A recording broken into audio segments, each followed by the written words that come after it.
नमस्कार, मैं हूं विजयलक्ष्मी। रूबरू बिहार पर आज दिन भर की बड़ी खबरों में आपका स्वागत है। चलिए जानते हैं देश प्रदेश की अब तक की बड़ी खबरों को।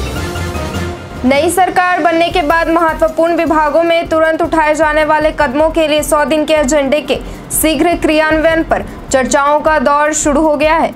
भाजपा के अध्यक्ष जेपी नड्डा ने केंद्रीय स्वास्थ्य मंत्री का पदभार संभालने के बाद अधिकारियों से बातचीत की। केंद्रीय मंत्री ने अधिकारियों को पहले 100 दिनों के एजेंडे पर पूरी गंभीरता के साथ काम करने को कहा है। T20 विश्व कप के लिए अस्थायी तौर पर न्यूयॉर्क में तैयार किए गए नसाऊ काउंटी क्रिकेट मैदान को अपने हिस्से के सभी मैचों की मेजबानी के बाद अब ध्वस्त कर दिया जाएगा। विश्व कप में कम स्कोर वाले कई रोमांचक मैचों के गवाह रहे इस मैदान पर आखिरी मुकाबले में सह मेजबान अमेरिका पर भारत ने 7 विकेट की जीत दर्ज की थी। संघ लोक सेवा आयोग ने भारतीय आर्थिक सेवा परीक्षा 2024 और भारतीय सांख्यिकी सेवा परीक्षा 2024 में सम्मिलित होने के लिए आवेदन किए उम्मीदवारों के प्रवेश पत्र जारी कर दिए हैं। आयोग द्वारा दोनों ही परीक्षाओं के लिए प्रवेश पत्र आज यानी शुक्रवार 14 जून को जारी किए गए हैं। इसके साथ ही यूपीएससी ने IAS ISS admit card 2024 download करने के लिए लिंक को एप्लीकेशन पोर्टल upsconline.nic.in पर एक्टिव कर दिया है। नीट एग्जाम को लेकर देश भर में छात्रों के बीच असमंजस की स्थिति है। अदालत ने साफ कर दिया है कि वह पेपर रद्द करने वाले नहीं हैं। इस बीच केंद्रीय शिक्षा मंत्री धर्मेंद्र प्रधान ने कहा है कि नीट काउंसलिंग प्रक्रिया शुरू होने वाली है, बच्चों को बिना भ्रमित हुए आगे बढ़ने की जरूरत है। उन्होंने कहा कि सरकार किसी भी छात्र के करियर के साथ खिलवाड़ नहीं होने देगी। पश्चिम बंगाल की 4 विधानसभा सीटों पर 10 जुलाई को होने वाले उपचुनाव के लिए तृणमूल कांग्रेस ने शुक्रवार को अपने उम्मीदवारों के नाम की घोषणा कर दी है। पार्टी ने 2021 के विधानसभा चुनाव में बीजेपी के टिकट पर उत्तर दिनाजपुर जिले की रायगंज सीट से जीतने वाली कृष्णा कल्याणी को उसी सीट से उम्मीदवार बनाया है। शेयर मार्केट में कंपनियों की लिस्टिंग का सिलसिला अभी भी जारी है। अगर आप भी स्टॉक मार्केट में निवेश करते हैं तो यह खबर आपके लिए है। अगले हफ्ते शेयर मार्केट में luxury furniture brand Stanley lifestyles का IPO खुलने वाला है। कंपनी ने बताया कि वह शेयर बिक्री के माध्यम से 537 करोड़ रुपए जुटाने की प्लानिंग बना रही है। कंपनी का IPO 21 जून 2024 को खुलेगा। लोकसभा चुनाव में राहुल गांधी ने रायबरेली और वायनाड लोकसभा सीट से जीत हासिल की थी। नियम के अनुसार राहुल गांधी को एक लोकसभा सीट को छोड़ना पड़ेगा।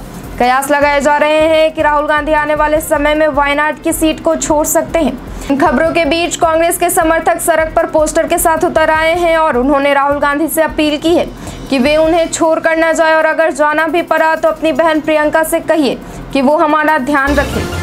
जम्मू कश्मीर के सभी स्कूलों में राष्ट्रगान को जरूरी कर दिया गया है। इसको लेकर जम्मू कश्मीर के स्कूल शिक्षा विभाग की तरफ से एक सर्कुलर जारी कर दिया गया है। इसके अनुसार स्कूलों में सुबह की सभा के दौरान राष्ट्रगान किया जाना जरूरी है। इस सभा की अवधि 20 मिनट की गई है। दिन की शुरुआत सकारात्मक रूप से करने के लिए सुबह की सभा में राष्ट्रगान को जरूरी किया गया है। देश भर में भीषण गर्मी से लोगों का हाल बेहाल है। मौसम विभाग ने कई राज्यों के लिए हीट वेव का अलर्ट जारी किया है। उत्तर प्रदेश के कई हिस्सों और झारखंड के कुछ हिस्सों में गंभीर लू चलने की संभावना है, जबकि 15 जून 2024 को जम्मू डिवीजन, हिमाचल प्रदेश, पंजाब, मध्य प्रदेश, गंगेय, पश्चिम बंगाल और बिहार के अलग अलग इलाकों में लू चल सकती है। टाटा समूह चीन की स्मार्टफोन मैन्युफैक्चरिंग कंपनी वीवो में मेजॉरिटी हिस्सेदारी खरीदने पर विचार कर रही है और इसके लिए टाटा समूह की वीवो के साथ बातचीत शुरू हो चुकी है। भारत सरकार चीनी कंपनियों पर देसी कंपनियों के साथ साझेदारी करने को कह रही है और इसी के चलते वीवो अपनी ऑपरेशंस, जिसमें मैन्युफैक्चरिंग और डिस्ट्रीब्यूशन शामिल है, इसके लिए लोकल पार्टनर की तलाश में है।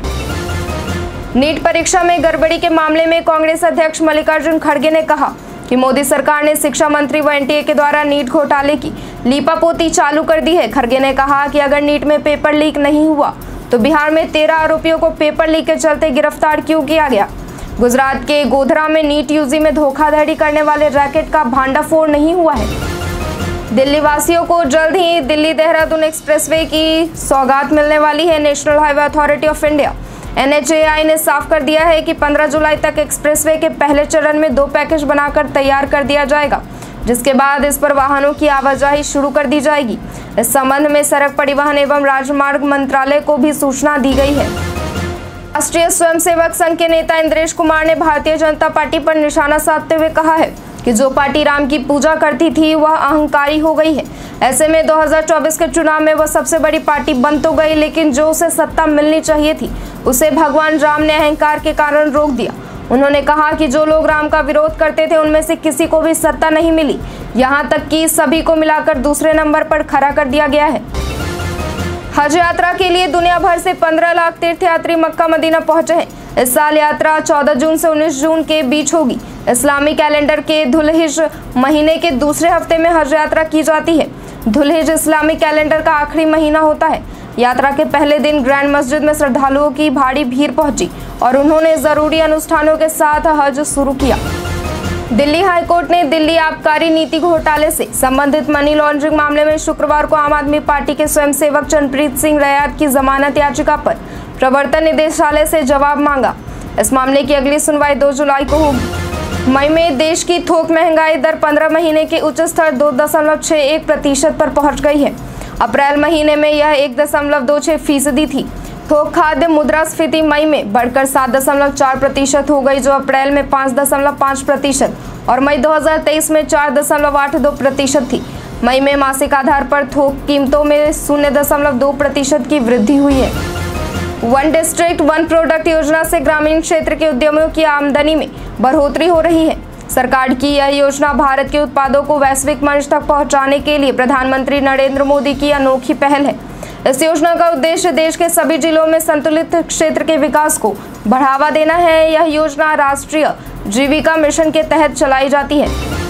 कर्नाटक के गृह मंत्री जी परमेश्वरा ने उन आरोपों को सिरे से खारिज किया है कि कन्नड़ फिल्म अभिनेता दर्शन थुगुदीपा और उनकी कथित प्रेमिका सह सलाहकार पवित्रा गौड़ा को पुलिस स्टेशन में कोई विशेष सुविधा मिल रही है। कन्नड़ अभिनेता और उनकी सह सलाहकार एक शख्स की हत्या के मामले में जेल में बंद है। गृह मंत्री जी परमेश्वरा ने कहा कि अभिनेता दर्शन थुगुदीपा को वही सुविधाएं मिल रही हैं जो आम कैदियों को दी जाती हैं। प्रधानमंत्री नरेंद्र मोदी 21 जून को श्रीनगर जा सकते हैं। लगातार तीसरी बार देश के प्रधानमंत्री की शपथ लेने के बाद पीएम मोदी का यह कश्मीर का पहला दौरा होगा। 21 जून की सुबह योगा कार्यक्रम में शामिल होने के लिए पीएम मोदी की 20 जून को श्रीनगर पहुंचने की उम्मीद है। डल झील के किनारे इंटरनेशनल कन्वेंशन सेंटर के लॉन में आयोजित होने वाले कार्यक्रम में प्रधानमंत्री शामिल हो सकते हैं। लोजपा रामविलास की दिल्ली में अहम बैठक हुई। इस बैठक के बाद नवनिर्वाचित सांसद राजेश वर्मा ने बड़ा बयान दिया है। राजेश वर्मा ने कहा कि जिस तरीके से पार्टी ने लोकसभा चुनाव में 100% स्ट्राइक रेट के साथ सभी सीटों पर जीत दर्ज की, ठीक इसी तरह का प्रदर्शन विधानसभा चुनावों में भी करने का लक्ष्य रखा गया है। सुप्रीम कोर्ट ने शुक्रवार को नेशनल टेस्टिंग एजेंसी की उस याचिका पर नोटिस जारी किया जिसमें कथित नीट पेपर लीक से जुड़े दिल्ली उच्च न्यायालय में लंबित सभी मामलों को शीर्ष अदालत में स्थानांतरित करने की मांग की गई। शीर्ष अदालत ने मामले की अगली सुनवाई 8 जुलाई को तय की है। विश्व प्रसिद्ध केदारनाथ मंदिर के 50 मीटर के दायरे में रील बनाना प्रतिबंधित है। इसके बावजूद कई भक्त वहां पर रील बना रहे हैं। रील बना रहे लोगों के खिलाफ पुलिस ने कार्रवाई की है। यहां 270 लोगों के चालान काटे गए, जिससे 75,250 का जुर्माना वसूला गया। इसी तरह धाम सहित पैदल मार्ग पर तंबाकू आदि का सेवन करने वाले 120 लोगों के चालान कर 15,200 का जुर्माना वसूला गया है। बिहार विधान परिषद के सभापति देवेश चंद्र ठाकुर इस बार सीतामढ़ी लोकसभा सीट से चुनावी मैदान में थे और उन्हें जीत भी हासिल हुई। ऐसे में अब आज उन्होंने विधान परिषद के सभापति पद से इस्तीफा दे दिया, जिसके बाद अब सभापति की कुर्सी खाली हो गई है। इसके लिए कई नामों की चर्चा है। हालांकि बीजेपी के पास विधानसभा अध्यक्ष की कुर्सी है। ऐसे में विधान परिषद के सभापति की कुर्सी जेडीयू के पास ही रहेगी।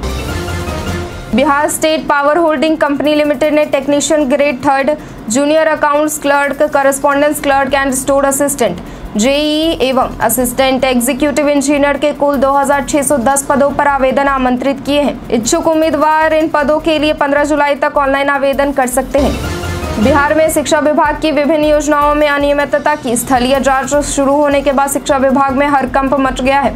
अब स्कूलों में वाउचर और कोटेशन का फॉर्मेट भेजा जा रहा है। स्कूलों के हेडमास्टर को कहा जा रहा है कि इसके अनुरूप वाउचर व कोटेशन तैयार कर दे। इंजीनियर व्हाट्सएप ग्रुप पर फॉर्मेट डाला है।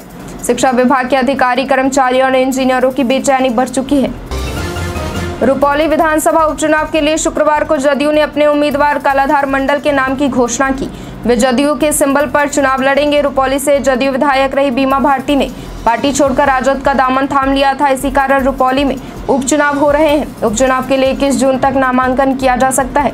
26 जून तक नाम वापसी की तारीख है, जबकि 10 जुलाई को मतदान होगा। वरिष्ठ पत्रकार सुरेंद्र किशोर को भाषा शिक्षा तथा पत्रकारिता के क्षेत्र में उनके महत्वपूर्ण योगदान के लिए पद्मश्री सम्मान मिलने की घोषणा हुई। स्वास्थ्य कारणों से यह सम्मान लेने के लिए दिल्ली नहीं जा सके थे। अब पटना के डीएम शीर्षत कपिल अशोक ने खुद ही उनके घर जाकर यह पुरस्कार प्रदान किया। श्रुति वोरा ने गुरुवार को इतिहास रचा, जब वह स्लोवेनिया के लिपिका में 67.761 अंकों के स्कोर के साथ जीत हासिल करके 3 स्टार ग्रैंड प्रिक्स इवेंट जीतने वाली पहली भारतीय राइडर बनी। उन्होंने मोल्दोवा की तातियाना एंटोनेको और ऑस्ट्रेलिया की जूलियन जेरिथ से आगे रहकर जीत हासिल की। राजकुमार राव और श्रद्धा कपूर की फिल्म स्त्री 2 इस साल 15 अगस्त को रिलीज होगी। 15 अगस्त को 1 नहीं, 2 नहीं बल्कि 3 फिल्में रिलीज होने जा रही हैं। स्त्री 2 के अलावा अक्षय कुमार की मल्टी स्टारर खेल खेल में और जॉन अब्राहम की वेदा भी इसी दिन रिलीज होगी। देखना होगा कि तीनों में से कौन सा बॉक्स ऑफिस पर बाजी मारती है। भारतीय सेना को बेहद घातक हथियार मिल गया है। नागपुर की सोलर इंडस्ट्रीज ने पहला स्वदेशी लॉटरिंग म्यूनिशन नागास्त्र 1 भारतीय सेना को सौंप दिया है।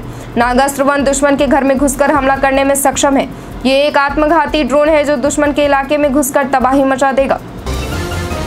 आज के लिए इतना ही। जिन लोगों ने हमें कमेंट किया था उनका नाम है भवानी प्रसाद, कौशलेंद्र कुमार, विनोद यादव, गौरव कुमार, गंगा प्रसाद। अब बढ़ते हैं आज के सवाल की ओर। आज का सवाल है कि देश में महंगाई दर बढ़ने की आपके हिसाब से क्या वजह है? अपना जवाब हमें कमेंट सेक्शन में लिखकर जरूर दें। धन्यवाद।